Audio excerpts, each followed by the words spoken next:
സിഖ് മതക്കാർക്ക് ഒരു ക്ഷേത്രമുണ്ട്, സുവർണ ക്ഷേത്രം. അത് എന്താണ്? Golden temple. ആ ഗോൾഡൻ ടെമ്പിൾ നിർമ്മിക്കുന്നതിന് സിഖ് പുരോഹിതന്മാർ ആലോചിച്ചു, നമുക്കിതിൻ്റെ തറക്കല്ല്, അതിൻ്റെ ഫൗണ്ടേഷൻ സ്റ്റോൺ ആരാണ് ഇടേണ്ടത്, ആരാണ് തറക്കല്ലിടേണ്ടതെന്ന് ആലോചിക്കുകയാണ്.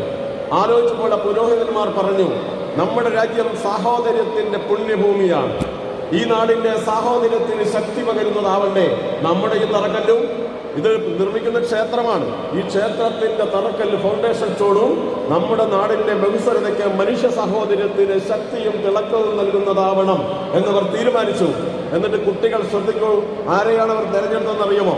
അവർ തെരഞ്ഞെടുത്തത് ഹസ്രത്ത് മ്യാൻമർ എന്ന് പറഞ്ഞ ഇസ്ലാമിക സൂഫി വര്യനെയാണ്.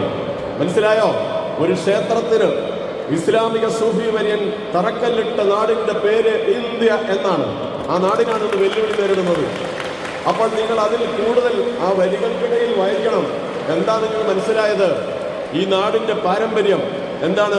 അന്ന് ഇസ്ലാമിക സൂഫി വര്യനെ, അതായത് ഇസ്ലാം മതത്തിൽപ്പെട്ട ഒരു പണ്ഡിതനെ തറക്കല്ലിടാൻ വിളിച്ചത് ഹിന്ദുക്കളുടെ വിഭാഗത്തിൽപ്പെട്ട ക്ഷേത്രത്തിൻ്റെതാണ്. അങ്ങനെയാണെങ്കിൽ ഹിന്ദുക്കളും മുസ്ലിങ്ങളും ക്രിസ്ത്യാനികളും ഒക്കെ ഈ നാട്ടിൽ എത്ര സാഹോദര്യത്തോടെയാണ് ജീവിച്ചു വന്നത് എന്നതിന് വേറെ തെളിവ് വേണോ? വേണമല്ല.